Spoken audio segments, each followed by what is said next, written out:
प्रभात खबर के समय संवाद कार्यक्रम में आपका स्वागत है। मैं हूं अजय कुमार।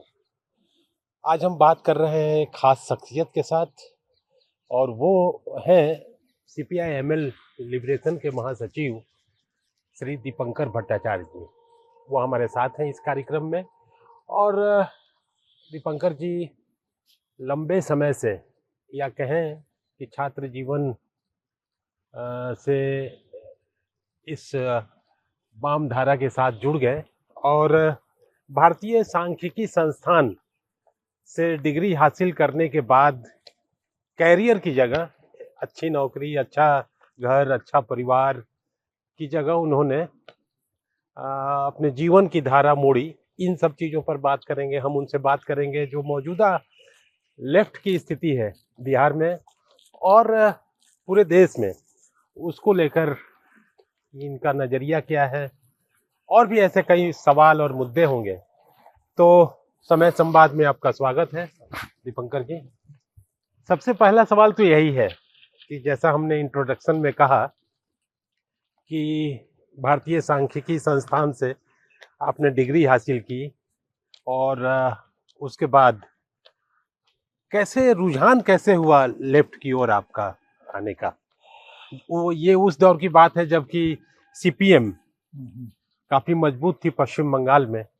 और दर्शकों के लिए मैं बता दूं कि दीपंकर जी का जन्म हुआ असम में। इनके फादर वहीं नौकरी में थे और फिर कलकत्ता में आ गए, वहाँ पढ़ाई लिखाई हुई स्कूल में। तो पहला सवाल मेरा यही है कि आप कैसे इधर रुझान हुआ? देखिए, इसकी अगर शुरुआत देखें तो जिस समय हम प्राइमरी स्कूल में थे जी तो वैसे तो वो समय कोई राजनीति को समझने वाला समय तो होता नहीं है, जी लेकिन वो दौर कुछ ऐसा था। 67 में अलीपुरद्वार जंक्शन में प्राइमरी स्कूल में मैं दाखिल हुआ रेलवे का, जी और वही समय था नक्सलवादी का। जी और ये अलीपुरद्वार मतलब अभी अलग जिला हो गया है, उस समय जलपाईगुड़ी का हिस्सा था। जलपाईगुड़ी के बगल में दार्जिलिंग, दार्जिलिंग में नक्सलवादी। जी। तो वो जो नक्सलवादी का धीरे धीरे इतना फैला, हाँ हाँ। और पूरे हर दीवार पर इंडिया का नक्शा होता था, लिखा रहता था कि 70 के दशक को मुक्ति का दशक बनाना है। तो ये मेरे मन में सवाल आना शुरू हुआ जी जैसे जैसे चीज़ें आगे बढ़ी कि भाई उस समय बांग्लादेश भी चल रहा है, और उस समय भारत में आज़ादी का वो गोल्ड सिल्वर जुबली 25 साल, जी ठीक है। तो एक तरफ आज़ादी के 25 साल भी मना रहे हैं और लिखा हुआ है कि देश को फिर से मुक्त करना है, जी 70 के दशक को मुक्ति का दशक बनाना है। जी। तो ये जो चीज़ें हैं मेरे मन में एक के बाद एक सवाल, तो इन सवालों को लेके मैं सोचता था और मेरे पिताजी से बड़ी बात हुई। अच्छा। अब पिताजी खुद वामपंथी रुझान के थे, लेकिन कभी उन्होंने कोई सक्रिय राजनीति की नहीं। लेकिन जो मेरे मन में जितने भी सवाल आते थे, उन सवालों को कभी उन्होंने ये नहीं कहा कि बाद में सोचना, दबाना, ये नहीं करते थे। वो हर सवाल का कुछ ना कुछ जवाब देते थे, एक बातचीत होती थी। इनफैक्ट बाद में बहुत बात जब मैं होल्टामर बन गया पार्टी का, उन्होंने कहा कि अगर मुझे उस समय लगा होता कि इससे ही इसका परिणाम निकलेगा तो मैं थोड़ा सतर्क रहता उस समय। तो इस तरीके से वो मेरे मन में, वो किसी भी पिता को लगता है ऐसा। तो वो एक तरीके से वो जो पूरे नक्सलवादी के उस दौर का जो अर्ली इम्पैक्ट है जी उन्हीं सवालों को लेकर के मैं 74 में आ गया रामकृष्ण मिशन के रेसिडेंशियल स्कूल में। जी कलकत्ता के बगल में है नरेंद्रपुर। तो जी रामकृष्ण मिशन तो आप समझ सकते हैं कि बहुत ही एक हिसाब से कह लीजिए थोड़ा रेजिमेंटेड टाइप के स्कूल है, बहुत डिसिप्लिन, बहुत वहाँ। लेकिन हमारे लिए अच्छी बात ये थी कि वो बहुत कॉस्मोपॉलिटन टाइप के स्कूल थे, हर प्रांत के स्टूडेंट्स थे, बहुत को करिकुलर एक्टिविटीज़ थी, बहुत जी अच्छी लाइब्रेरी। तो वो जो दौर है मेरे दिमाग में वो सवाल तो चलते रह गए। और वो इमरजेंसी आया, 77 का चुनाव का रिजल्ट आया, वो सब तो हम लोग हॉस्टल में ही थे, जी। तो वहाँ कोई पॉलिटिक्स के लिए कोई गुंजाइश तो है नहीं। हाँ हाँ लेकिन हाँ दौर ऐसा था, तो मुझे लगता है कि काफ़ी, तो आप कहेंगे कि वो जो दौर का जिस तरीके के 70s और फिर 77 में सरकार बदल रही है, जी सरकार जैसी बदल रही है, इमरजेंसी ख़त्म हो रहा है, तमाम पॉलिटिकल प्रिजनर्स के रिलीज़ को लेकर के बड़ा आंदोलन शुरू होता है। उसी दौर में हम लोग फ्रंटियर पढ़ते थे, तो बिहार के पूरे आंदोलन के बारे में खबरें छपती थी, रिपोर्ट आती थी। तो ये धीरे धीरे बनता चला गया। इसलिए हमें लगता है कि हमको अलग से कोई बहुत फैसला करना नहीं पड़ा। अच्छा। एक मन में था कि बस यही काम है। और आईएसआई में भी जब मैं पढ़ने के लिए आया, शुरू में मेरे दिमाग में था कि मैं दिल्ली में जा कर के इकोनॉमिक्स पढूं। तो दिल्ली में चला गया था एडमिशन के लिए। एक दिन के लिए मैं दिल्ली गया। दिल्ली जाने से पता चला कि मेरे पास जो रिजल्ट है बंगाल बोर्ड का, वो फाइनल का रिजल्ट नहीं था। अच्छा। दिल्ली वाले जो स्टूडेंट्स हैं वो सबके फाइनल रिजल्ट आ चुके थे तब तक। तो दिल्ली में मेरा एडमिशन तो हुआ नहीं। मैं लौट के आ गया कलकत्ता। और आईएसआई में कोई एडमिशन टेस्ट होता है, उसके बाद एडमिशन वो बड़ा अच्छा लगा। उन दिनों आईएसआई में 100 रुपए के स्कॉलरशिप मिलते थे, कोई फी तो है ही नहीं। अच्छा। 100 रुपए के ऊपर से स्कॉलरशिप है, उसका बड़ा मायने थे उस समय। जी जी जी। और दूसरा जो हमें बड़ा अच्छा लगा कि लगभग 4 दिन का ही सप्ताह में क्लास थी। हर मंडे को या तो कोई एक टेस्ट होगा, और किसी मंडे को अगर टेस्ट नहीं है तो मंडे भी छुट्टी, सैटरडे भी छुट्टी। तो सैटरडे संडे मंडे 3 दिन एक तरह से एक लंबा वीकेंड टाइप का। तो बड़ा अच्छा लगा रहा। ऐसा ही बहुत एक तरीके से लिबरल एटमॉस्फेयर था, लेफ्ट वाले रुझान के लोग थे। और पढ़ाई तो धीरे धीरे छूटता चला गया और बस राजनीति का हिस्सा बढ़ता चला गया। अंतिम दौर में मैं जब पढ़ रहा था तो हमारे सिर्फ 2 स्टूडेंट थे हम लोग। एक हमारा जो स्पेशलाइजेशन था क्वांटिटेटिव इकोनॉमिक्स एंड प्लानिंग, तो 2 स्टूडेंट और 8 प्रोफेसर थे हमारे लिए। अच्छा। तो ऐसे ही इसलिए मुझे अलग से वो कोई तय नहीं करना। रेशियो वो ये आईएसआई में ही हो सकता है और कहीं नहीं ऐसा हो सकता। सही बात है। तो बिहार कैसे आना हुआ? पार्टी की वजह से। मैंने जब 79 से ही पार्टी से जब संपर्क हो गया जी, तो जाहिर सी बात है कि पार्टी का सबसे बड़ा काम बिहार में ही हो रहा था। हम तो शुरू में इंडियन पीपुल्स फ्रंट में मैं पीछे से था। उसके लिए पत्रिका, हमें लगता है कि हम पहली बार जब अरवल जनसंहार और उसके बाद वो सब प्रोटेस्ट शुरू हुआ, तब से मेरा रेगुलर आना जाना शुरू हुआ। इससे पहले चाहे वो छात्र आंदोलन, छात्र संगठन हो या आईपीएफ का काम हो, मैं थोड़ा सा पीछे से उसमें मदद करता था जी। और पार्टी के, बल्कि पार्टी पत्रिकाओं के लिए काम ज़्यादा करता था। तो आना शुरू हुआ तो सिलसिला चल पड़ा। बिहार सीपीआई-एमएल का एक तरह से काफ़ी काम रहा है बिहार में। और बिहार की ऐसी धरती है जहाँ सीपीआई-एमएल ने भूमिगत राजनीति की, फिर संसदीय राजनीति भी उसने शुरू किया 90 के चुनाव से। हालांकि पार्टी उसके बाद ओपन होती है 1992 में। तो ये हम जानना चाह रहे हैं कि बिहार में लेफ्ट को लेकर और ख़ास तौर से सीपीआई-एमएल लिबरेशन को लेकर आप क्या संभावनाएं देखते हैं? जैसे किसानों का आंदोलन, मजदूरों का आंदोलन, या गांव में जो स्ट्रगल का एजेंडा रहा है, वह एजेंडा क्या शिफ्ट कर रहा है, या और वो ज़्यादा मतलब ठोस आकार में? इसमें देखिए 2 बातें हैं। एक तो अगर आप संभावना की बात करें तो संभावना तो अब मैंने बिहार को लेकर के सिर्फ नहीं जी। एक दौर था जिस समय हम लोगों को बिहार और बिहार में भी मध्य बिहार में भी कह लीजिए तो भोजपुर और जहानाबाद की पार्टी के रूप में लोग जानते थे। तो वहाँ से तो बात बहुत आगे बढ़ी है, पूरे बिहार में पार्टी की पहचान है। और आज हमें लगता है कि पार्टी का जो विस्तार है उसकी संभावना है, और देश के मौजूदा राजनीतिक दौर में बिल्कुल इसकी सख्त ज़रूरत है जी। कि एक ऑल इंडिया प्लेन पर पार्टी का बड़ा विस्तार हो। और मैं तो देख रहा हूँ कि इसकी बहुत तेजी से एक संभावना बन रही है, क्योंकि आज के दौर लोग समझ रहे हैं, इस दौर बिल्कुल ही एक अभूतपूर्व दौर है भारत के। जी। ऐसा किसी ने कभी सोचा नहीं था कि संविधान, लोकतंत्र, संसदीय लोकतंत्र, इस सब पर इस तरीके का संकट आ जाएगा। जी। तो अब जब संकट आया तो एक इस दौर में जो डेमोक्रेसी की लड़ाई होगी, तो पहले जो डेमोक्रेसी की लड़ाई हम गांव में लड़ रहे थे, गरीबों के पास वोट डालने का अधिकार नहीं है, खटिया पे बैठने का अधिकार नहीं है, तो वो लगता था कि बस कुछ लोगों के लिए, सबसे गरीब, भूमिहीन, दलित, सिर्फ उन्हीं का संकट है। जी। बाकी बहुत सारे लोग, उनके लिए कोई संकट नहीं है देश में। उनके पास बोलने की आज़ादी है, लिखने की आज़ादी है। लेकिन आज वो जो संकट जो गरीब झेल रहे थे, लोकतंत्र का संकट, आज वो संकट सबका बन गया, बनते जा रहा है। सारे लोग उस दायरे में आ जा रहे हैं। एक छोटा हिस्सा छोड़ दीजिए, तो अमीरों का या बहुत जो सत्ता परस्त, सत्ता के नज़दीक रहने वाले लोग हैं, बाकी सारे लोग जो अपने कारणों से कुछ बोलना चाहते हैं, लिखना चाहते हैं, विरोध कर रहे हैं। तो इसलिए आज जो डेमोक्रेसी की लड़ाई है, उस लड़ाई में हमें लगता है कि हमारी जैसी एक पार्टी जो लड़ते हुए ही आगे बढ़ी है जी, कभी सत्ता की पार्टी नहीं रही, कभी कोई सुविधा की पार्टी नहीं रही, लगातार सबसे गरीब, दबे कुचले लोग, उत्पीड़ित लोग, उनकी लड़ाई लड़ते हुए पार्टी आगे बढ़ी। तो आज के दौर में हमें लगता है कि पार्टी के लिए एक बड़ी संभावना है।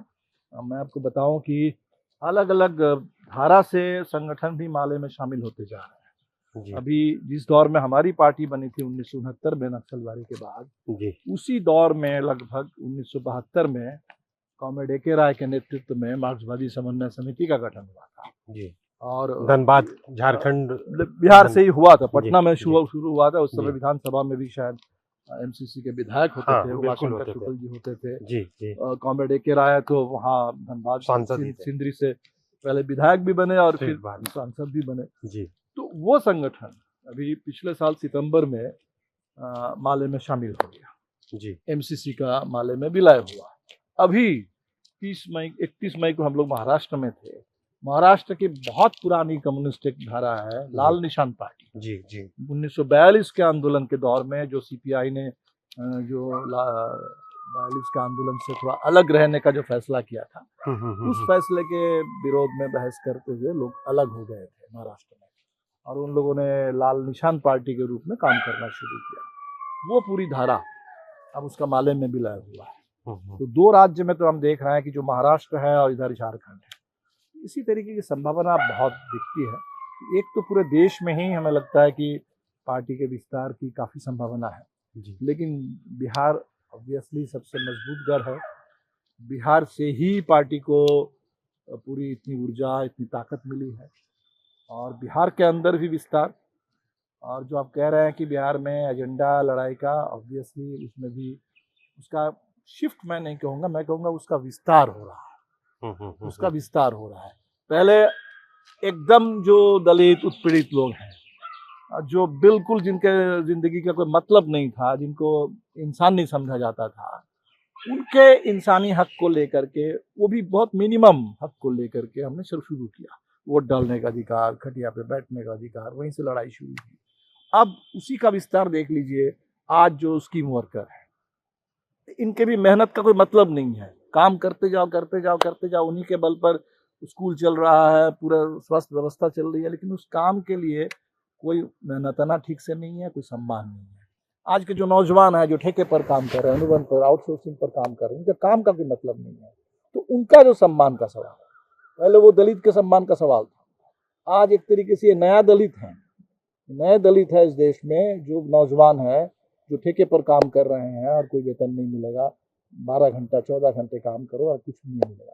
तो हमें लगता है कि ये लड़ाई का जो एजेंडा है, शिक्षा का, स्वास्थ्य का, जो भोजपुर में मनोज मंजिल ने शुरू किया था, सड़क पे स्कूल, बिहार में शिक्षा को लेकर, ये जो एजेंडा है, शिक्षा, स्वास्थ्य, किसानों के लिए भी आप देख लीजिए, सिर्फ वो भूमि अधिग्रहण जो बिहार में अभी हो रहा है, वो किसानों का, जो खाते पीते किसान हैं, जिनके पास ज़मीन थी और वो सोचते थे ज़मीन हमारी है, अचानक कोई सर्वे हो रहा है, कह रहे हैं कि नहीं सरकारी ज़मीन है, और ज़मीन सब बेदखल हो जाए, बिना मुआवजा ज़मीन कब्जा हो जा रहा है, बिना मुआवजा उनके घर को ढा दिया जा रहा है। जी, तो ये जो बड़ा कृषि संकट है, तो बड़े दायरे के लोग जो कल तक हमारे आंदोलन के एम्बिट में नहीं होते थे, लेकिन आज सब आंदोलन के रास्ते में है, और माले सबकी पार्टी है इस हिसाब से कहिए तो, जितने लोग जो अधिकार से जिनको लेकिन ऐसा लगता है क्या कि जो निम्न मध्यवर्गीय समूह है या मिडिल क्लास है,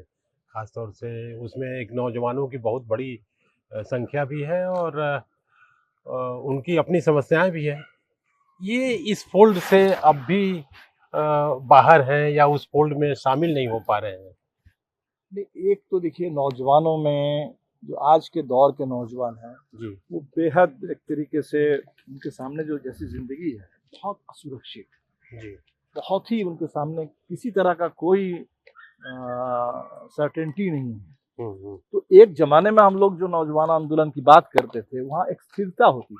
हम्म, तो आज के नौजवान के लिए वो ठीक जैसे सोशल मीडिया में भी आप देख रहे हैं ना, वो रील वाला जमाना आ गया है। जी लोग 2 मिनट का 1 मिनट का, तो नौजवानों के पास भी क्योंकि कुछ वो सेकंड उनको का, अब तो उनको सेकंड उन, का आ गया है। हाँ, उनको जिंदा रहना है। हम्म उनको जिंदा रहने के लिए लड़ना भी है, हम्म लेकिन उसके साथ साथ जो भी कहीं कुछ काम मिल जाए तो काम भी करते रहना है। जी इसलिए हमें लगता है कि नौजवान, इसलिए समय समय पर देखेंगे नौजवानों का पूरा विद्रोह जैसा, विस्फोट जैसा हो रहा है। जी लेकिन वही जो विस्फोट है उसके अंदर नौजवानों में वही ऊर्जा है जो 74 के आंदोलन में थी, जो आज़ादी का आंदोलन में थी, जो नक्सलवादी का आंदोलन में थी। लेकिन उस ऊर्जा का एक तरीके से समय समय पर विस्फोट दिख रहा है। लेकिन उस ऊर्जा से एक जो एक किस्म की स्थिर राजनीतिक धारा जो बननी चाहिए बदलाव की, उसमें थोड़ा समय लग रहा है। जी और इसीलिए हमें लगता है कि हम लोग इस कोशिश में हैं कि नौजवानों के बीच में और ज़्यादा काम हम लोग करें, क्योंकि नौजवानों के बीच में अगर हम लोग काम नहीं करेंगे तो नौजवान एक तरीके से, आप देख लीजिए कि पूरे देश में एक क्योटिक सिचुएशन है। तो हर जगह नौजवानों का गलत इस्तेमाल भी हो रहा है। तो हमें लगता है कि नौजवानों के सामने एक नई उम्मीद, एक हिंदुस्तान का जो आज के दौर की नई चुनौती है, इस देश को, देश की आज़ादी को, जो संविधान में जो बातें थी, इस देश में संप्रभुता, सामाजिक न्याय, धर्मनिरपेक्षता, वो तमाम बातें खत्म हो रही है। तो ऐसे दौर में फिर से आज़ादी के आंदोलन वाली भावनाओं को भी जगाना है और एक मजबूत देश, और मजबूत देश में नौजवानों के लिए मजबूत भविष्य, जी इस दिशा में तो ये बढ़ना होगा। बिहार विधानसभा के चुनाव होने वाले हैं और आप देखिए कि CPI-ML 1990 से एक तरह से कहें तो उस समय तो इंडियन पीपुल्स फ्रंट की ओर से आप लोग चुनाव लड़े थे। तो इतने सालों के बाद 35 साल हो गए मोटे तौर पर, तो अब इस चुनाव में क्या संभावनाएं आप देखते हैं, एजेंडा क्या होगा? और विधानसभा में जो ताकत है निश्चित रूप से पिछले चुनाव की तुलना में बढ़ी है। 2020 में 12 विधायक चुने गए थे, तो इस चुनाव में आप क्या देख रहे हैं संभावना तो मैं ये देख रहा हूँ कि सरकार बदलेगी इस चुनाव में, क्योंकि ये चुनाव 20 साल से एक ही सरकार चल रही है और 20 साल से शुरू में लोगों को अच्छे लग रहे थे, अच्छी बातें थी, विकास की बात, सुशासन की बात। अब 20 साल में चीज़ें बिल्कुल उलट गई हैं। तो वैसे में बड़ा बदलाव बिहार में हो, तो हम लोग जो कर रहे हैं कि बदलो सरकार, बदलो बिहार, और इसी बदलाव के परिप्रेक्ष्य में मुझे लगता है कि माले बदलाव की सबसे बड़ी मुहिम, सबसे बड़ी ताकत का नाम है माले, सबसे उसके लिए संघर्षशीलता जी। तो इसी में हम अलग से अपने बारे में बहुत सिर्फ सोच नहीं रहे हैं, लेकिन बार बार कहा कि 243 सीटों पर सोचना है और उसमें निश्चित तौर पर माले की जो भूमिका, जैसे अगर 2020 से लेके 25 की अगर बात करें तो हमारे जो 1 दर्जन विधायक चुने गए, बहुत सारे नौजवान थे। ये मैंने देखा कि विधायकों ने जो सवाल उठाया जी पूरे बिहार विधानसभा में, एक बिहार में बात गई कि बिहार से जो सबसे ज़्यादा सरोकार रखने वाले, जनता से सरोकार रखने वाले लोग हैं वो माले में हैं, और बेहिचक साहस के साथ अपने मुद्दों को बेबाकी से रखना, ये ज़रूरत हमें लगता है कि लोगों में इसका अप्रिसिएशन है कि ऐसे विधायकों की संख्या बढ़नी चाहिए। दूसरा, चुनाव में भी हम लोग तो सिर्फ 19 सीट पर हम लड़ने का मौका मिला था, 19 में हम लोग 12 जीते थे। कांग्रेस को ही देखिए कि 70 सीट मिली थी, कांग्रेस 70 में 19। तो लोगों में एक बात थी कि माले को अगर और ज़्यादा सीट मिली होती लड़ने के लिए तो शायद 2020 में ही सरकार बदल गई होती। इसमें 2 सवाल करना चाहेंगे इसी संदर्भ में। एक तो कि आप जो गठबंधन, जिस गठबंधन के साथ हैं, राजद के साथ, कांग्रेस भी है उसमें, तो इसको लेकर खुद आपका या CPI-ML लिबरेशन का एक तीखा आलोचनात्मक रुख रहा है एक तो ये क्या अंतर्विरोध लोगों के सामने इस रूप में नहीं जाएगा। दूसरा कि क्या आप सीट जैसा कि अभी आप बोल भी रहे थे, बता भी रहे थे कि 19 सीटें मिली थी, तो क्या सीटों की संख्या भी आप ज़्यादा चाहेंगे? पहले बात देखिए, तो अंतर्विरोध तो अलग अलग दौर के अलग अलग अंतर्विरोध। जी। तो हम एक स्वतंत्र वामपंथी पार्टी है, विपक्ष में रहे हैं, जनता के आंदोलन की पार्टी है। तो सामने जब मान लीजिए राजद की सरकार थी, और उस सरकार में भी आप देख लीजिए तो शुरुआती दौर में जब गरीब का राज, गरीब की सरकार की बात हो रही थी, तो हम तो हमेशा गरीब के पक्ष में हैं। जी। तो लेकिन जैसे ही मान लीजिए कुछ भ्रष्टाचार के मामले, कुछ अपराध के मामले, हिंसा के मामले सामने आए, हमने उसके खिलाफ लड़े। उसी तरह देख लीजिए नीतीश जी के साथ तो भाजपा भी थी, लेकिन तब भी नीतीश जी जब शुरू में आए तो उन्होंने शिक्षा सुधार के लिए कमीशन बनाया, भूमि सुधार के लिए कमीशन बनाया, हम लोगों ने स्वागत किया। जी। हमने उन कमीशनों से भी पूरी मदद की कि भाई कमीशन की अच्छी रिपोर्ट आए और कुछ काम हो इस दिशा में। तो पहली बात तो जो पार्टियों से, सरकारों से हमारा जो विरोध है कि आज का दौर हिंदुस्तान के राजनीति के पिछले 75 साल के किसी दूसरे दौर से इसकी तुलना नहीं हो सकती। जी। आज बिल्कुल एक ऐसा दौर है, अब तो लोग ये कह रहे हैं कि इस देश में लोकतंत्र का मतलब बस अभी भी चुनाव हो रहा है, किसी तरह चुनाव हो रहा है। अभी वो भी वन नेशन वन इलेक्शन जब आएगा तो पता नहीं कितने क्या चुनाव होंगे, जी। इतना ही लोकतंत्र है। और चुनाव के बाद अगर भाजपा की सरकार बन रही है तो अभी भी इसी संविधान से शपथ लेकर के सत्ता में बैठ रहे हैं, इतना ही संविधान है। जी। और सुप्रीम कोर्ट जो है वो समय समय पर किसी सवाल पर कह देता है कि भैया अनकॉन्स्टिट्यूशनल था, इलेक्टोरल बॉल अनकॉन्स्टिट्यूशनल था, सब कुछ हो जाने के बाद जी। इतना ही इस देश में अभी जुडिशियरी बची। जी। तो ऐसे दौर में जहां constitution, democracy, parliamentary democracy, judiciary, ये सब कुछ की भूमिका इस तरीके की हो गई है, तो इस दौर में तो किसी एक पार्टी के लिए अकेले लड़ना तो संभव नहीं है।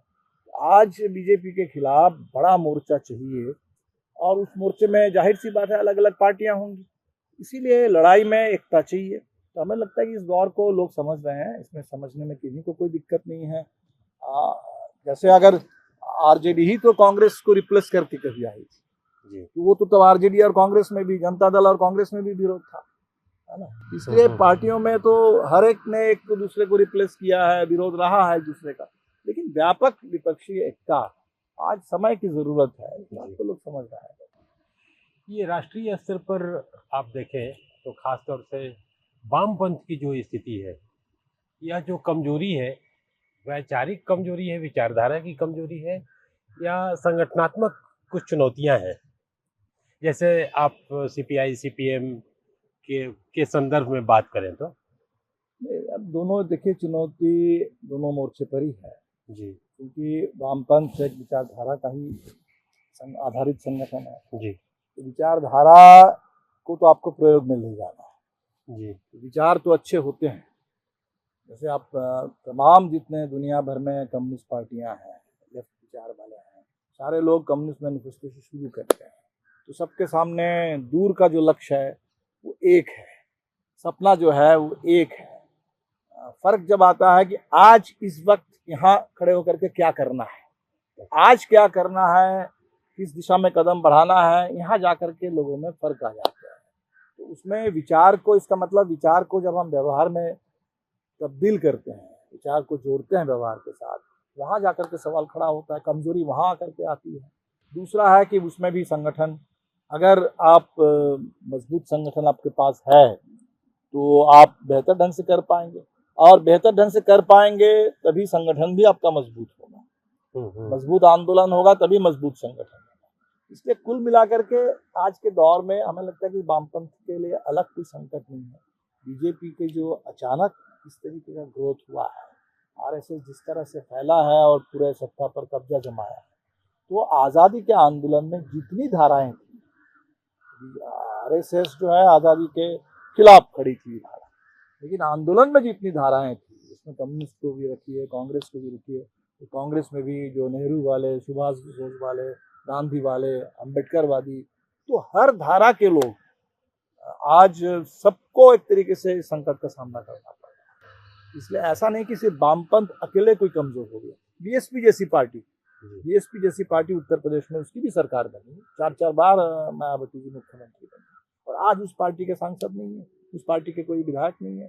सीपीएम 34 साल बंगाल में सरकार थी, आज उस पार्टी के कोई सांसद नहीं है, बंगाल से कोई विधायक नहीं है।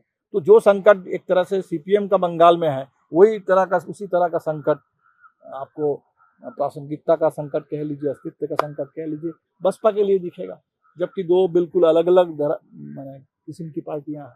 इसलिए संकट तो हमें लगता है कि सबके लिए है, और लड़ना सबको पड़ेगा इस दौर में। और इसमें यह जो संकट जिसके बारे में हम लोग चर्चा कर रहे हैं, आप तफसील से उसके बारे में आपने बात भी रखी, जो नई आर्थिक नीति है और नए तरह का एक कल्चर है, इसका समाज पर और ख़ासतौर से इस तरह के राजनीतिक दलों पर उसका क्या नकारात्मक या गहरा असर पड़ा है? वो तो दलों पर अलग से असर नहीं पड़ा, वो हमें लगता है कि बिल्कुल जो समाज पर तो पड़ा है।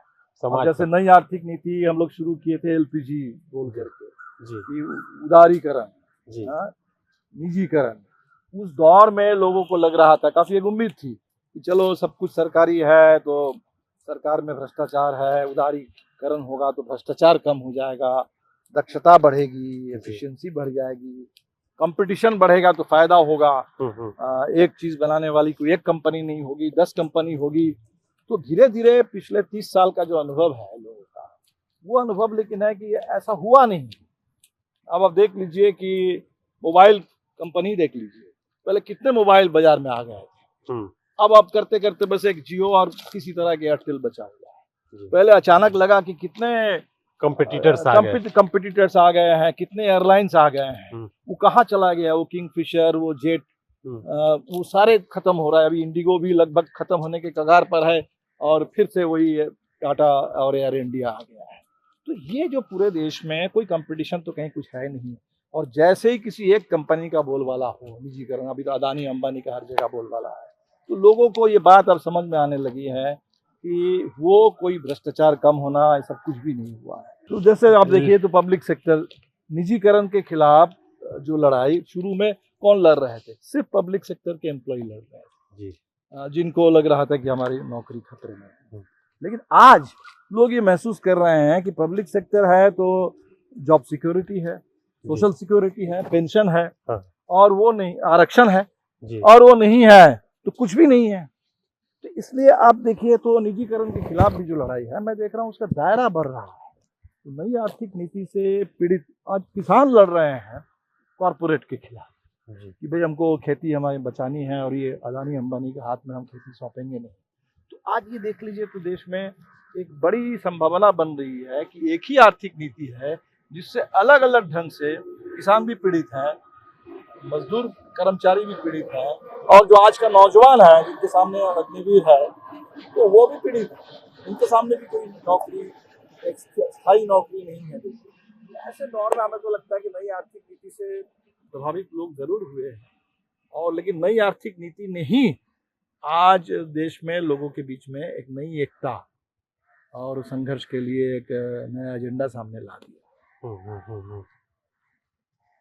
इसी दौर में हम देख रहे हैं कि जो अभी खास तौर से भारत और पाकिस्तान के बीच जो कुछ हुआ, और इसकी पृष्ठभूमि 22 अप्रैल को जिस हिसाब से आतंकियों ने धर्म के नाम पर कि आप हिंदू हैं या इस तरह की बातें, जो ये फेनोमेना पहली बार शायद देखने को मिला इस हिंसा भरे दौर में।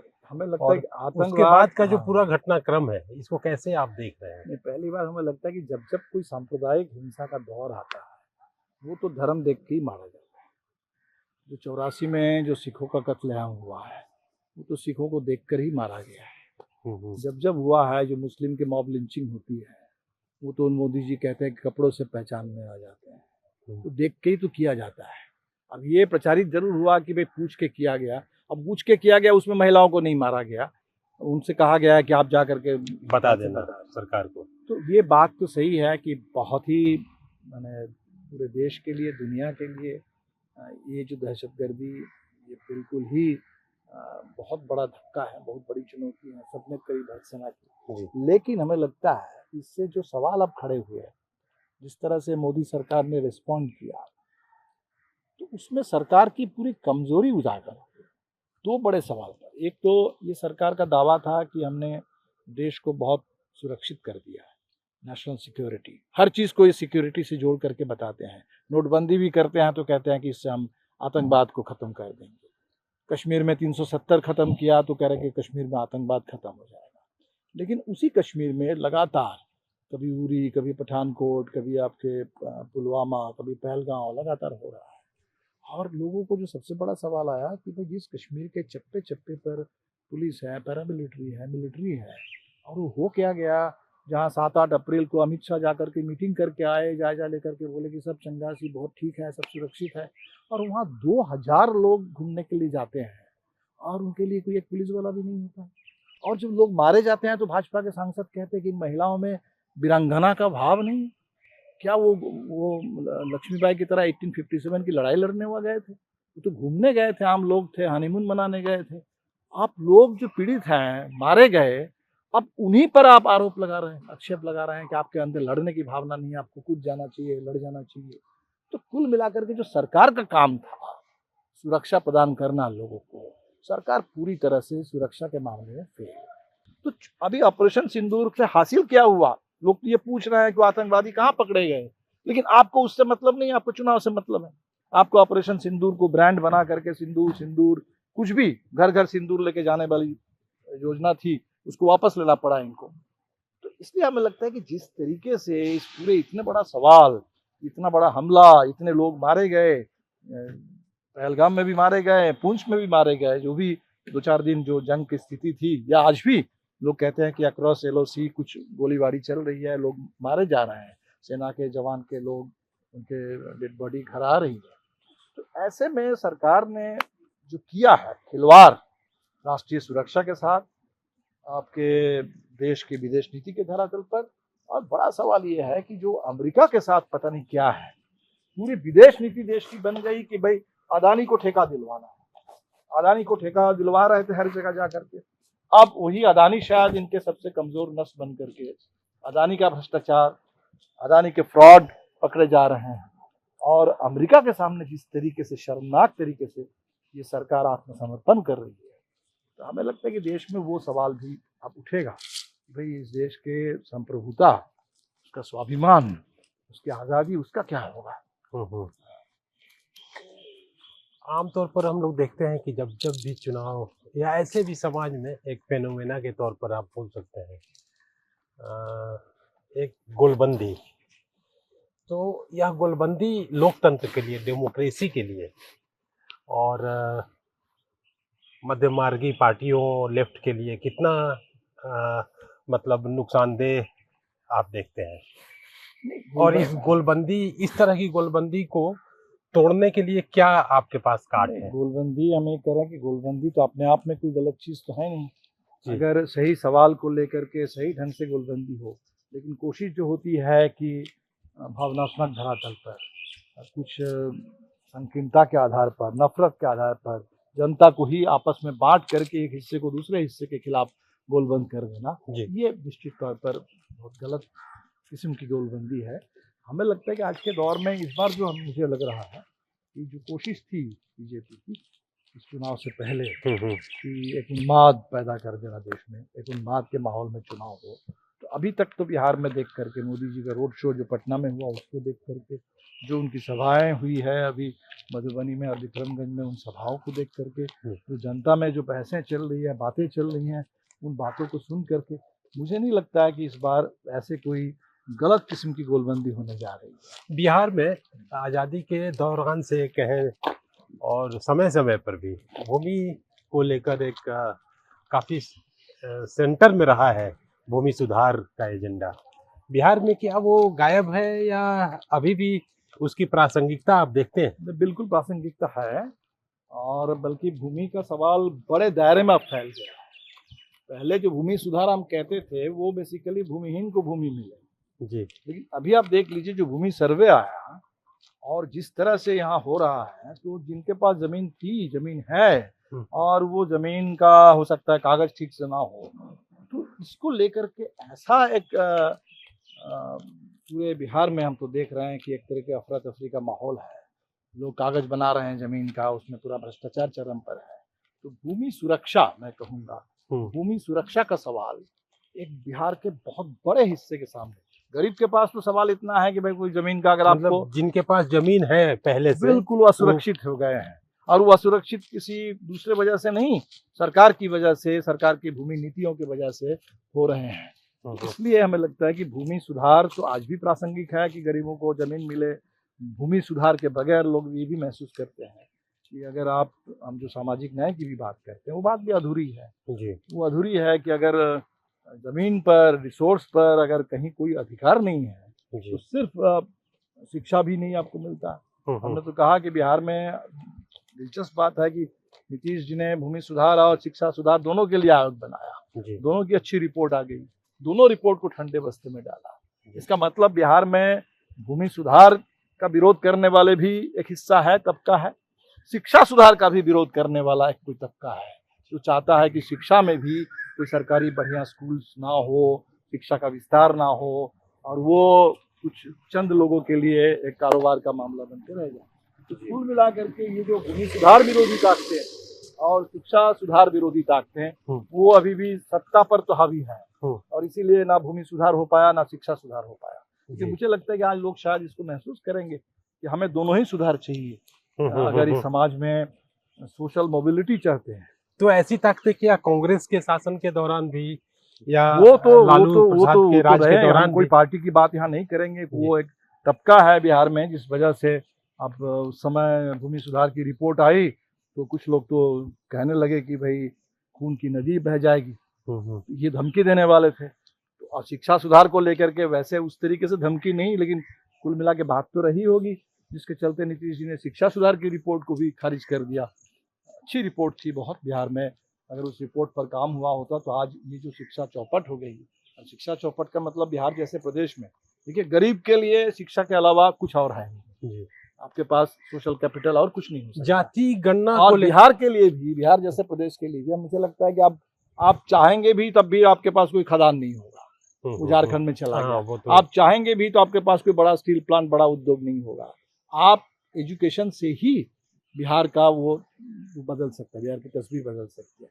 तो हमें लगता है कि ये होगा। और जाति जो आप कह रहे हैं, जाति गणना, बिल्कुल ये इतना बड़ा सवाल है। लोग तो ये पूछ रहे हैं कि भाई अचानक क्या हो गया। वह एजेंडा आपके हाथ से या विपक्ष के हाथ से? राहुल गांधी कोशिश ये बीजेपी की है कि एजेंडा को हड़प लो।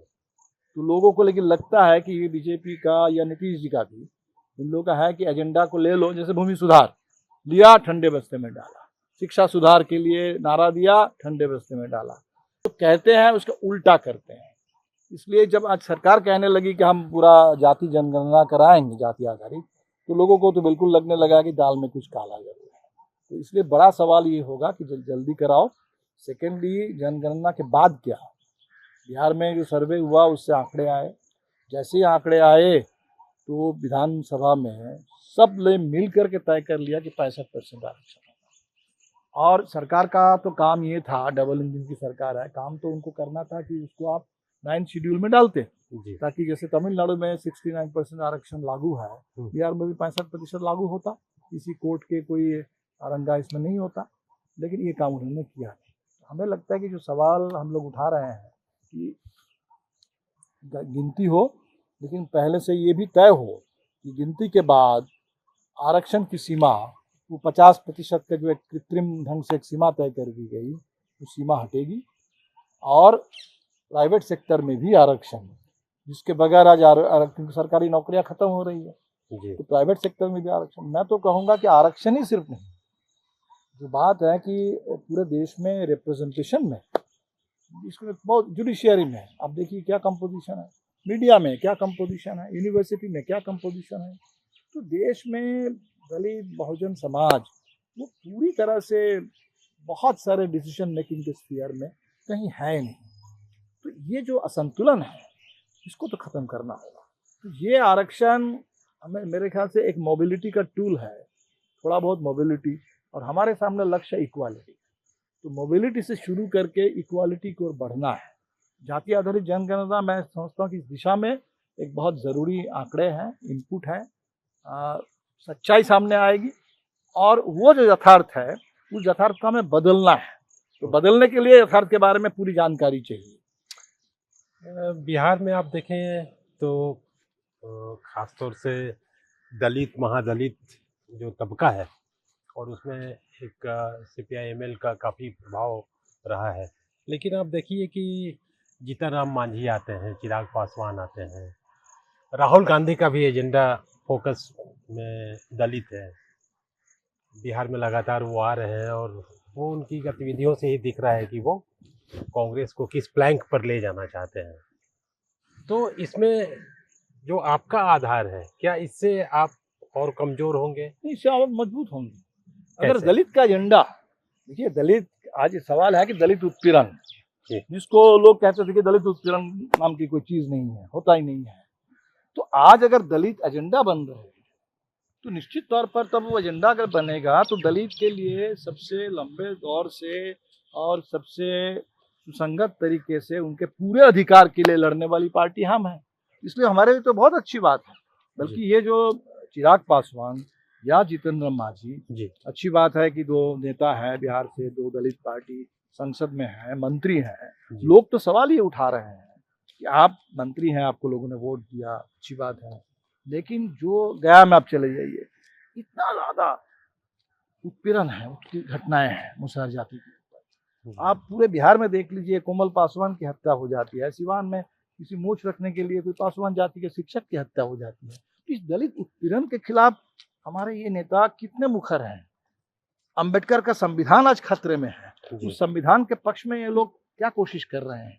तो हमें लगता है कि सवाल तो लोगों के सामने ये आएगा कि पहचान एक बात है, ठीक है आप, लेकिन पहचान के साथ साथ आप काम क्या कर रहे हैं, आपकी प्राथमिकता क्या है, आपकी राजनीति क्या है, आप कर क्या रहे हैं, इस पर भी बहस होगी। ये अच्छी बात है, मेरे ख्याल से अच्छी बात है कि इस कसौटी पर लोग देखेंगे कि भाई दलित के मान सम्मान, दलित के पूरे अधिकार, जातियों का खात्मा, पूरे देश में जाति व्यवस्था का खात्मा, जो अम्बेडकर ने कहा था कि इसके बगैर एक आधुनिक हिंदुस्तान, एक समतामूलक समाज का निर्माण हो नहीं सकता। तो उस दिशा में कौन क्या कर रहा है, कौन क्या बोल रहा है, कौन कैसे लड़ रहा है, इस कसौटी पर अगर बातें होने लगे तो अच्छी बात है।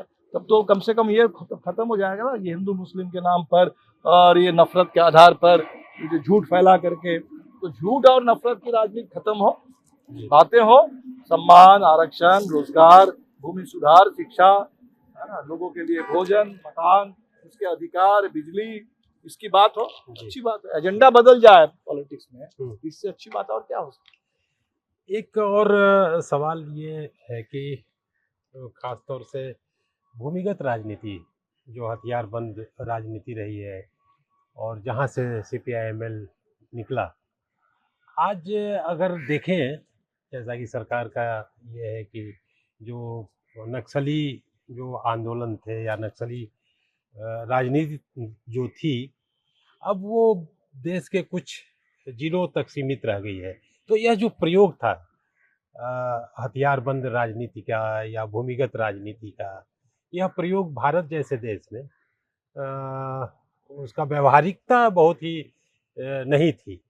अभी तो देखिए सवाल यहाँ नहीं है, सवाल है कि सरकार ने जो कहा कि हम 2026 के मार्च के अंदर पूरे देश को माओवादी मुक्त कर देना चाहते हैं। हमारे देश में जो छत्तीसगढ़ में एक समय में सलवा जुलूम शुरू हुआ, सुप्रीम कोर्ट तक बात गई। सुप्रीम कोर्ट ने कहा कि अनकॉन्स्टिट्यूशनल है जी। सुप्रीम कोर्ट ने कहा कि कोई भी विचारधारा, किसी विचारधारा को मानना ये अपने आप में कोई अपराध नहीं हो सकता है। किसी विचारधारा को आप प्रतिबंधित नहीं कर सकते, भले उस विचारधारा के नाम पर क्या गतिविधि चल रही है, उस गतिविधि पर कार्रवाई हो सकती है। आज के दौर में हमने तो देखा कि माओवादियों ने बस्तर के इलाके में इन्होंने कहा कि हम हथियारबंद गतिविधि को स्थगित करेंगे और हम चाहते हैं कि सरकार हमसे बात करे। सरकार ने इनकार कर दिया। अभी कल ही मेरे पास एक रिपोर्ट हम देख रहे थे, नेट पे आ रही है कि जो नारायणपुर वाली घटना के बाद और करीब 20 नेता माओवादियों के सरकार के पकड़ में है। तो जो पकड़ में आपके हैं उनको कोर्ट में ले आओ, प्रोड्यूस करो, उनको जुडिशियल प्रोसेस में ले आओ। तो ये हत्या क्यों हो रही है? तो एक्स्ट्रा जुडिशियल वायलेंस, एक तो हमें लगता है कि बड़ा सवाल ये है कि माओवादी हथियारबंद संघर्ष अगर करे तो सरकार के साथ आमने सामने की लड़ाई हो, उसमें आप कह सकते हैं कि वो प्रयोग सही नहीं, गलत है, उसमें जनता से अलग थलग, वो अलग बात। लेकिन जब वो कह रहे हैं कि हम इसको छोड़ करके बात करना चाहते हैं, तब सरकार इनको मारने पर, सफाया करने पर आमादा क्यों है? अपने ही देश के नागरिकों को मार। दूसरा जो बड़ा सवाल है, मुझे लगता है कि ये माओवादी एक बहाना है, निशाने पर आदिवासी। क्योंकि छत्तीसगढ़ में, बस्तर में आप चले जाइए, वहाँ माओवादियों के साथ जो बर्ताव हो रहा है वही बर्ताव गांधीवादी के साथ। हिमांशु कुमार वहाँ थे, उनको भी वहाँ से खदेड़ दिया गया। मनीष कुंजम जो सीपीआई के विधायक हुआ करते थे, बस्तर के एक मजबूत आवाज़ है, वो भी निशाने पर है। छत्तीसगढ़ मूलवासी मंच है जो शांतिपूर्ण ढंग से, वहाँ जो मिलिटराइजेशन को पूरा एक बड़ा कैंटनमेंट बना दिया गया, छावनी में बना दिया गया, और वो बना करके सब कुछ, हसदेव जंगल से लेकर के सब कुछ अब अदानी के लिए। तो ये जो पूरे कॉरपोरेट लूट है, इसके खिलाफ लोग लड़ रहे हैं, बोल रहे हैं। तो वो जितने लोग बोल रहे हैं वो सबके साथ उसी तरह का बर्ताव हो रहा है जो माओवादियों के साथ। आदिवासी जब जिंदा है तब तो उनका कोई सम्मान नहीं है, मरने की माओवादी तो एक सवाल है, ठीक है। और उस सवाल पर भी जब माओवादी खुद कह रहे हैं कि हम अब हथियार छोड़ करके हम बात करना चाहते हैं, तब क्यों नहीं खड़े थे? परिवारों को जो डेड बॉडी मिली, बॉडी एक तरह से सड़ रही है। तो हमें आदिवासियों का जिंदा रहते हुए भी कोई सम्मान नहीं, मरने के बाद भी कोई सम्मान नहीं। तो सवाल तो 5th शेड्यूल का इलाका है, उस 5th शेड्यूल के इलाके में ग्राम सभा है, पेशा कानून है, तो उसके अधिकार का क्या होगा? तो ये बड़ा सवाल है। हमें लगता है कि देश आज धीरे धीरे समझ रहा है कि माओवादी तो एक सवाल है, ठीक है, और उस सवाल पर भी जब माओवादी खुद कह रहे हैं कि हम अब हथियार छोड़ करके हम बात करना चाहते हैं, तब क्यों नहीं सरकार बात कर रही है? नागाओं से बात करते हैं, सबसे बात करते हैं, तो जिनके साथ बात करने में सरकार के सामने क्या रोक है? दूसरा कि माओवादी के नाम पर अब जो कर रहे हैं, तो आदिवासियों का क्या, उस पूरे इलाके का क्या? तो ये बड़े सवाल है। बाकी तो माओवादियों को वो क्या करेंगे नहीं करेंगे मेरे लिए कहना मुश्किल है, लेकिन निश्चित तौर पर मैं समझता हूँ कि कोई भी आंदोलन है तो कोई भी अगर धक्का लगता है, कुछ होता है, तो लोग सोचते हैं, समझते हैं कि कैसे हम आंदोलन को आगे बढ़ाएंगे। इस पूरे आंदोलन के दौरान बहुत सारी ऐसी भी घटनाएं घटी जिसमें लगा कि ये कोई समूह ऐसा है या समूह की जगह एक छोटा मोटा ग्रुप जिसका राजनीति से बहुत, बिल्कुल ये गलत होता है। मैंने किसी भी, जब किसी एक चीज से आप चिपक जाते हैं, हमेशा ही आपको जिस मकसद के लिए आंदोलन है, जिनके लिए आंदोलन है, जनता है, तो जनता के साथ जुड़ा उस मकसद की ओर हम कहाँ तक बढ़ पा रहे हैं, ये तो कसौटी है। इसीलिए मान लीजिए किसी एक कोई मेथड हम अपनाते हैं, तो मेथड से बिल्कुल उस तरह से अगर हम चिपक जाएंगे कि हमारे लिए मेथड ही एक नंबर हो जाएगा और मकसद कुछ भी नहीं रहेगा, लोग का मतलब नहीं होगा, ये तो गलत होता है। तो कभी कभी ऐसा होता है कि कोई भी लोग किसी मेथड से, किसी एक नारे से इस तरह से चिपक जाते हैं कि मुश्किल होता है। लेकिन हमें लगता है कि कोई भी एक दूरगामी ढंग से देखें, कोई भी आंदोलन एक दुनिया के स्तर पर एक रूस और यूक्रेन को लेकर आप देखें तो अभी रूस और यूक्रेन क्या, अमेरिका में भी जाइए तो ट्रम्प और मस्क घमासान क्या चल रहा है, ये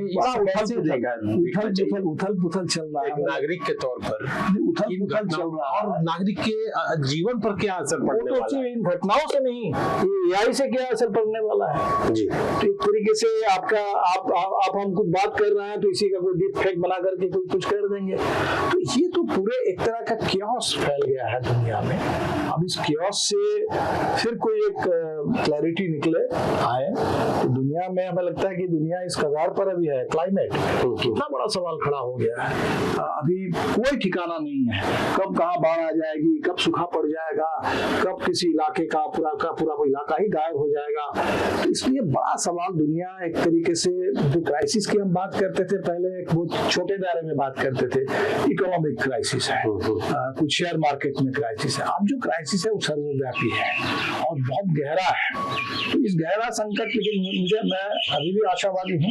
मैं नहीं समझता हूँ कि ये बिल्कुल क़यामत की रात है और दुनिया खत्म होने वाली है। रास्ता निकलेगा, इसी में से लोग निकालेंगे रास्ता। और अमेरिका, कुछ लोग कह रहे हैं कि ये ट्रम्प जो है अमेरिका के लिए गोरबाचेव साबित होने वाले हैं। अच्छा, एक तरीके से अमेरिका के अंत की शुरुआत हो रही है। तो अमेरिका के मतलब अमेरिका के दादागिरी के, तो अमेरिका का दादागिरी अंत हो, किसी का दादागिरी ना हो दुनिया में, किसी का दादागिरी ना हो। जैसे समाज में भी हम समतामूलक समाज कहते हैं, तो दुनिया भी ऐसी हो। तो वही हम जानना चाह रहे थे कि जैसे हर दौर में आप देखेंगे, आप 100-200 साल पहले के इतिहास को देखें, कालखंड को देखें, तो विचार या व्यक्तियों के जरिए वो विचार आता है। आपको दिख रहा है कि इस दुनिया में अभी कोई ऐसा विचार, कोई ऐसा लीडरशिप, कोई भी वो तो लोग आएंगे। देखिए सामूहिकता, अब आप देख लीजिए कि ये जो गाजा में है जी, जिस तरीके से गाजा को बर्बाद कर दिया जा रहा है, तो हमारे सामने वो गाजा में जो बच्चे जो लड़ रहे हैं, बोल रहे हैं, इसमें भी जिंदगी के गीत गा रहे हैं, इसमें भी लोगों के अंदर लड़ने के, जीने के इतनी आकांक्षा है, वो छोड़ नहीं रहे हैं। तो इससे बड़ा हमको क्या लीडर चाहिए जी। कि लोग जो झेल रहे हैं और सरेंडर नहीं कर रहे हैं, लड़ रहे हैं, जिंदा रहना चाहते हैं, तो हमें लगता है कि इसी को देखना चाहिए। ये अपने आप में सबसे बड़ा विचार है, ये अपने आप में सबसे बड़ा लीडर है। जहाँ लोग सामूहिक ढंग से लड़ने के लिए और उसकी कीमत चुकाने के लिए तैयार हो, वहाँ हमें अलग से एक नेता, दो नेता या कोई एक करिश्माई नेता या कोई विचार उसकी तलाश करने की जरूरत नहीं है। इसी में विचार है, विचार को अपना करके भी चल रहे हैं। हम लोग बिहार चुनाव को लेकर हम लोगों ने चर्चा की अभी थोड़ी देर पहले, और इस बातचीत का समापन भी मुझे लगता है कि चुनाव और उसमें आपकी संभावनाओं को लेकर ही पूछा जाना चाहिए। तो सबसे पहली बात तो ये कि गठबंधन में आपकी दावेदारी कितनी सीटों की होगी? हमने जो कहा है, देखिए कि एक तो पूरे बिहार पर हम लोग तैयारी कर रहे हैं, नजर है, जहाँ हम नहीं भी लड़ेंगे वहाँ भी इंडिया गठबंधन जीते, इसके लिए हमें काम करना है। वैसे हमसे कहिए तो हमने अपने साथियों से पूछा यहाँ बिहार में जी, तो करीब 243 में यूँ समझिए कि 43 सीट है जहाँ जमीनी हमारी बहुत ठोस तैयारी है। पिछले चुनाव में हम लोगों ने हमने तो कहा था कि हम 30 सीट पे हमारी तैयारी थी जी, 30 सीट पे तैयारी थी और हमें 19 सीट लड़ने के लिए मिले थे। इस बार कम से कम 40-45 सीटों पर हमारी तैयारी है और हमें लगता है कि पिछले चुनाव का जो अनुभव है, 12 जिलों से माले के लोग लड़ रहे हैं चुनाव, और जहां जहां हम लोग लड़े उस इलाके में लोग माले के स्ट्राइक रेट की चर्चा करते हैं कि माले का प्रदर्शन अच्छा रहा। मैं कहूंगा कि जैसे कांग्रेस का प्रदर्शन वैसे बुरा रहा, लेकिन माले के उन इलाकों में देखिए वहां कांग्रेस का भी प्रदर्शन अच्छा रहा। राष्ट्रीय जनता दल का पूरे उत्तर बिहार में प्रदर्शन बहुत कमजोर रहा, लेकिन दक्षिण बिहार में देखिए तो राष्ट्रीय जनता दल का भी प्रदर्शन अच्छा रहा। तो अगर ये जो एकता है यहाँ माले, राजद, कांग्रेस भी और भी पार्टियां, तो थोड़ा सीपीआई सीपीएम जमीनी हिसाब से अगर उसका ठीक से आकलन हो जी, उत्तर बिहार में तो हमें लगता है कि कम से कम बिहार में 25 ऐसे जिले हैं जहां माले की इस कदर उपस्थिति है कि वहां जिले में अगर एक सीट माले के लोग लड़े उससे फर्क पड़ जाएगा, पूरे तमाम गरीबों में बड़ा उत्साह आ जाएगा। अगर कोई गरीब के नेता लड़ रहे हो तो हमें लगता है कि इसको सब लोग महसूस शायद कर रहे होंगे, बात होगी। इसीलिए अभी तो कोई सीट को लेकर के उस तरीके से व्यवस्थित बात शुरू नहीं हुई, लेकिन ये जनरली मुझे सुनाई पड़ता है विधानसभा के आधार पर भी, पिछले चुनाव लोकसभा और 20 और 24 दोनों प्रदर्शन के आधार पर भी, कि लोग चाहते हैं बिहार में कि माले जैसी पार्टी इसको थोड़ा और लड़ने के लिए जगह मिले और ज्यादा सफलता मिले। इससे सरकार न सिर्फ बदलेगी बल्कि जो बिहार को बदलने के लिए जो राजनीति चाहिए, जो एजेंडा चाहिए, उस एजेंडा को इससे ताकत मिलेगी। आज ये आपातकाल के 50 साल का ये महीना है और इसी महीने के अंत में 25-26 जून की रात में वो आपातकाल लगा था। आज कांग्रेस के साथ है, इसको लेकर भी आलोचना स्वर सुनाई देता है कि नहीं, कांग्रेस तो खुद ही अभी देखिए, कांग्रेस से पूछिए तो कहेंगे कि आपातकाल बड़ी गलती थी जी, कोई आपातकाल को डिफेंड नहीं कर रहा है। बात ये है कि उस समय जो आपातकाल खत्म हुआ, मुझे 77 के चुनाव के बाद का वो याद है, पूरे देश जश्न मना रहा था, लग रहा था कि हमने खत्म कर दिया। उसके 50 साल बाद हम एक स्थायी आपातकाल में आ जाएंगे, पूरा हर मोर्चे पर आपातकाल दिखेगा। तो ये जो पूरे देश में ऐसी स्थिति बन गई है एक स्थायी आपातकाल के दौर में, तो आज तो बड़ा सवाल देश के सामने ये है। इसलिए 50 साल पहले का जो अनुभव है, आपातकाल के खिलाफ भी बिहार लड़ा, जम के लड़ा, सबसे एक नंबर पर मेरे ख्याल से वो लड़ा। तो आज के जो स्थायी आपातकाल है, जिसको मैं कहता हूँ कि फांसीवाद है, जो डर का निजाम है देश में, इसके खिलाफ भी बिहार लड़े। और बिहार में ही 50 साल बाद लड़ा। पहला चुनाव, एकमात्र चुनाव इस साल में बिहार में ही है। बिहार एक ढंग से, जैसे 74 का आंदोलन ने संदेश दिया था, तो 25 का चुनाव ही पूरे देश में आपातकाल के खिलाफ, स्थायी आपातकाल के खिलाफ, लोकतंत्र और संविधान के पक्ष में ऐसा एक संदेश दे दे, सबसे खुशी की बात हुई। थैंक यू दीपंकर जी। अभी हम लोग बात कर रहे थे समय से संवाद कार्यक्रम में प्रभात खबर के डिजिटल प्लेटफॉर्म के लिए। इसमें शामिल हुए महासचिव CPI-ML के महासचिव दीपंकर भट्टाचार्य जी। ये बातचीत हम अब यहीं समाप्त करते हैं। आप हमारे साथ जुड़े, बहुत लंबी बातचीत हो गई। Thank you. ठीक, बहुत खुशी हुई। प्रभातखबर.com, विश्वास वही, रफ्तार नहीं।